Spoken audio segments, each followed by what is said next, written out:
Hey everybody, this is Bobby. Welcome back to the Working Man's Whiskey. Want to talk about, we're going to have a review today, but I also want to do a little bit of a Whiskey 101. Have some friends who've been watching, but don't know a whole lot about whiskey.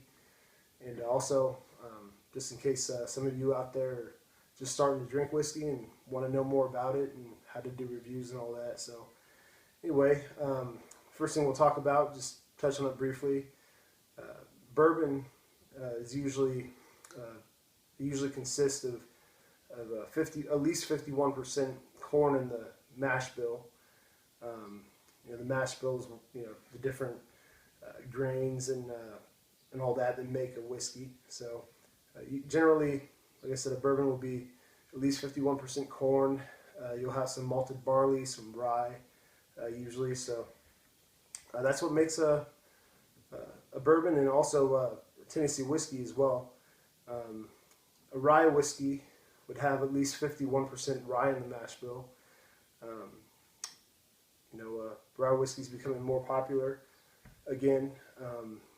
That's actually that's the whiskey that everybody used to drink in this country way back. Bourbon was kind of second to rye whiskey back in the 17 and 1800s. So little factoids there for you. The next thing I want to talk about, I do have some notes. So I want to talk about mass-produced whiskey versus small batch versus single barrel whiskeys. So mass-produced would be, they distill and age, thousands and thousands of barrels of whiskey, and the mass-produced stuff is once it's all aged, parts of several thousand barrels can go into one bottle of whiskey, and that'd be mass-produced stuff. Small batch would be, or a small batch whiskey would be I didn't see a specific number, but it would be just a small amount of barrels, smaller I should say.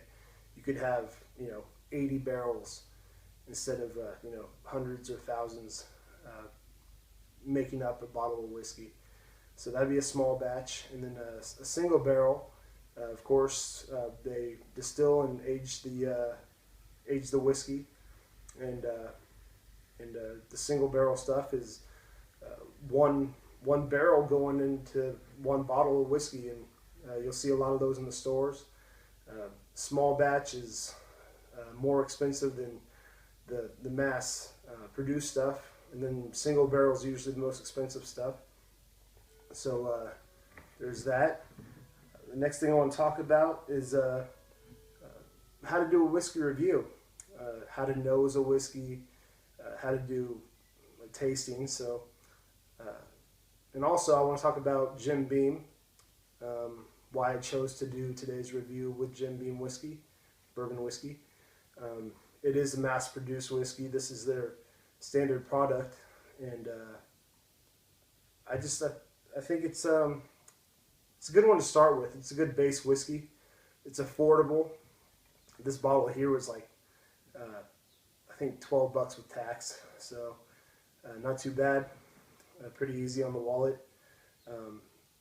It's like I said, a good entry-level whiskey because it's not too harsh. It's actually a pretty good entry-level whiskey. Something to just sip on. I like to have a bottle of Jim Beam in the house every now and then. It's not too complex, but it does have some good character and notes in there. So, and also it's widely available. You can find Jim Beam along with things like Jack Daniels, Old Number 7, and just about any store that sells whiskey. So we'll give this a little pour and talk about how to do a review. Alright, so the first thing we do with a review is, of course, we just like to hold it up in front of something with like a white backdrop. I know Jason Pyle, who used to do online reviews, he would usually hold up a piece of paper behind his glass so you could see it nice and clearly. I just hold it up where there's a little bit of light, and find a white background, and you can usually see pretty good color there. So anyway, Jim Beam, it's I believe it's only aged for 4 years, so it's kind of a light in color product, kind of I guess a light amber, or kind of like a gold, I guess you'd say. So next thing we do is the nose. People have different ways of doing the nose. I mean, however you can, fully open your, your nasal passageways or whatever, to get a good whiff of the whiskey. Some people, open their mouths slightly when they're doing when they're nosing a whiskey. I do that sometimes, I guess, but usually I just try to hold it, fairly close to my nose and give it a nice smell. And when people talk about things they smell in a whiskey, you think about things you might have in the house, food wise, or things you might smell in the air, outside, maybe like flowers during the spring or summer, maybe some honey, just things you might have in the house, some caramel maybe. There's usually a lot of those kinds of scents in a whiskey. So this one in particular, Jim Beam White Label,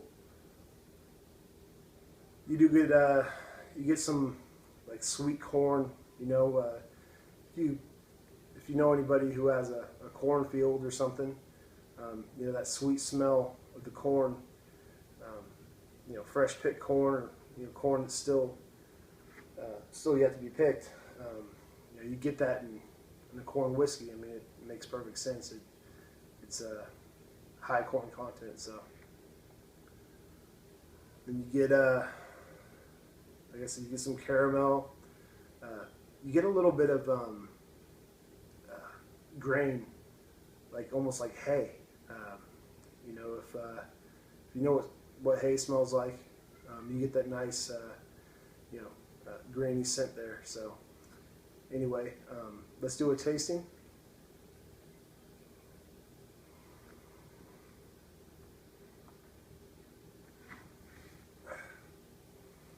So with this, you get a lot of what you get in the nose. You get that corn, a little bit of caramel. You get some oak in there. Again, you just with the palate, they say, which is just the taste. You just try to think about what the different flavors in a whiskey might remind you of, and kind of this one in particular reminds me of good caramel or toffee candy. You get some cereal notes in there. That's probably going back to the grains again. Something like honey bunches of oats. A little bit of that sweetness, a little bit of that sugary sweetness, but also the oats in there come out. So this actually has, again, for a $12 whiskey out the door, this has some good notes both on the nose and on the palate. So well, I'm not sure if I talked about the history of Jim Beam, by the way. The Beam family came over from Germany and settled in Kentucky back in the late 1700s. Jacob Beam started distilling and aging his own whiskey and selling it around 1795. I think it says since 1795, something like that on the bottle. Yep, since right there in front of me, 1795. So he started selling his whiskey, and he called it Old Jake Beam whiskey. That was the original name of Jim Beam. That was what he called his whiskey. The distillery was actually called Old Tub back then, so kind of funny. But this has been in the Beam family for years now. You know, Jacob Beam, it's kind of cool. It gives you little pictures there of the Beam family, all 7 generations, to you know, to be in charge of the distillery. So it was starting with Jacob Beam. We talked about Jacob. 1760 to 1834 were the years that he was alive.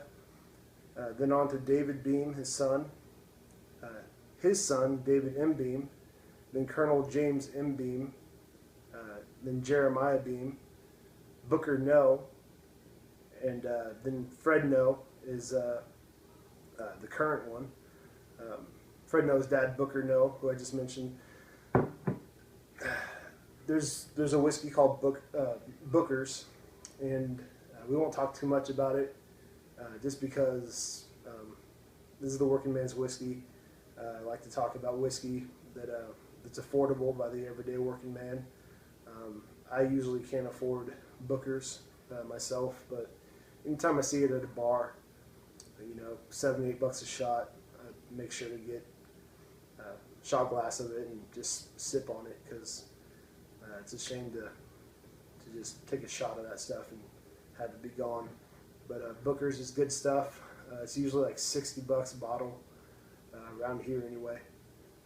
So if you ever see the stuff and you got a little bit of extra money, I'd definitely recommend it. My favorite Jim Beam product. So anyway, kind of show you the Beam family there, and with that, I think that's what we'll talk about today. If anybody has any questions, make sure to leave a comment.